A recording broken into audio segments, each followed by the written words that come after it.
রাধে রাধে বন্ধুরা, সকলকে জানাই অগ্রিম জন্মাষ্টমী। তো তোমরা অনেকেই আমার কাছে প্রশ্ন করেছো যে দিদিভাই কখন আমরা জন্মাষ্টমী পালন করব, কিভাবে পালন করব। তো আমি সত্যি কাজের চাপে তোমাদেরকে আর এই ভিডিওটা আগে শেয়ার করতে পারিনি, তো আমি তাই জন্য আজকেই শেয়ার করছি। আর আমরা একটা খুব সুন্দর জিনিস বানাচ্ছি যেটা আমরা লাড্ডু সোনাকে জন্মাষ্টমীতে উপহার দেব। তো সেই জিনিসটা কি সেটা তোমাদের সাথে শেয়ার করছি এখন। তো তোমরা সেটা দেখতে দেখতে সবকিছু জেনে নাও যে জন্মাষ্টমী কখন, কিভাবে আমরা পালন করব, কিভাবে আমাদের বাড়িতে যাদের যাদের বাড়িতে লাড্ডু সোনারা আছে তারা কিভাবে জন্মাষ্টমীটা পালন করবে। আর এই জন্মাষ্টমীটা কিন্তু খুব খুব খুব গুরুত্বপূর্ণ আমাদের জীবনে পালন করা। তো সকলেই চেষ্টা করবে যাদের বাড়িতে গোপাল সোনারা আছে জন্মাষ্টমীটা পালন করার। তো আমি তোমাদেরকে এই ভিডিওর মাধ্যমেই সবকিছু দেখাবো, সবকিছু জানাবো, আর কি গিফট দিচ্ছি সেটাও কিন্তু তোমাদের সাথে আজকের এই ভিডিওতেই শেয়ার করব। তো তোমরা থাম্বনেল দেখে অবশ্যই বুঝতে পেরে গেছো যে আমি কি শেয়ার করছি তোমাদের সাথে। তো যাই হোক, তোমরা দেখো, আশা করি তোমাদের ভিডিওটা ভালো লাগবে। রাধে রাধে। হ্যাপি বার্থডে লাড্ডু, অগ্রিম তোমাকে হ্যাপি বার্থডে। তো চলো তোমাদেরকেও দেখাই, তো তোমরাও সাথে থাকো, স্কিপ করবে না কিন্তু ভিডিওটা। তো তাহলে চলো আমাদের কাজ দেখতে দেখতে তোমাদের সাথেও কিছু কথা আজকে শেয়ার করি। তো এবছরে জন্মাষ্টমী ব্রত পালন নিয়ে অনেকের মধ্যেই কিন্তু একটা সময়ের বিভ্রান্ত হচ্ছে, যে কেউ বলছে সোমবার রাত 12টার পর, আবার অনেকে বলছে মঙ্গলবার রাত 12টার পর। তো এই নিয়ে একটা গোলযোগ সৃষ্টি হচ্ছে।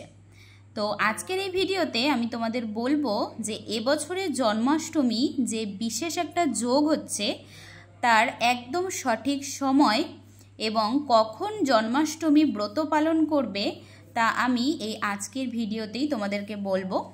তো এখানে কিন্তু আমাদের লাড্ডু সোনার জন্য একটা সুন্দর করে খাট তৈরি হচ্ছে, তো তোমরা ভিডিওতে দেখতেই পাচ্ছ। তো কথায় আসি যে শ্রীমদ্ভগবত পুরাণ অনুযায়ী দাপর যুগে অষ্টমী তিথি, রোহিণী নক্ষত্র, বৃষলগ্ন ও বুধবার মাঝরাতে মথুরার কারাগারে আমাদের সকলের প্রাণপ্রিয় যশোদার নন্দন তথা দেবকীর অষ্টম সন্তান ভগবান শ্রীকৃষ্ণের জন্ম হয়।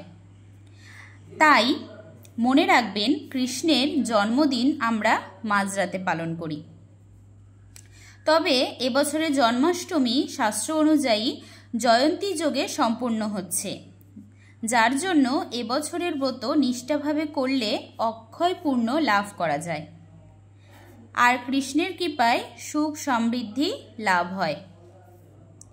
চলুন এবার জেনে নিই এবছরে শ্রীকৃষ্ণের পূজার সময়সূচি।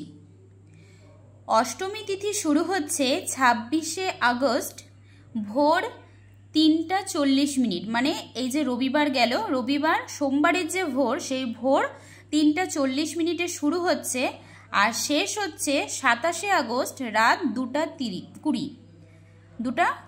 শেষ হচ্ছে। তো আমাদের হলো তাহলে শেষ হচ্ছে সোমবার আমরা রাত 12টা পর্যন্ত কিন্তু পাচ্ছি, 12টা 1টা 2:20 শেষ হয়ে যাচ্ছে। তো রোহিণী নক্ষত্র যোগ হচ্ছে 26শে আগস্ট। তো তোমরা কালকে সকলেই সকালবেলা উঠে যার যার বাড়িতে লাড্ডু সোনা গোপাল সোনা আছে তারা অবশ্যই কিন্তু এই জন্মাষ্টমী ব্রত পালন করবে।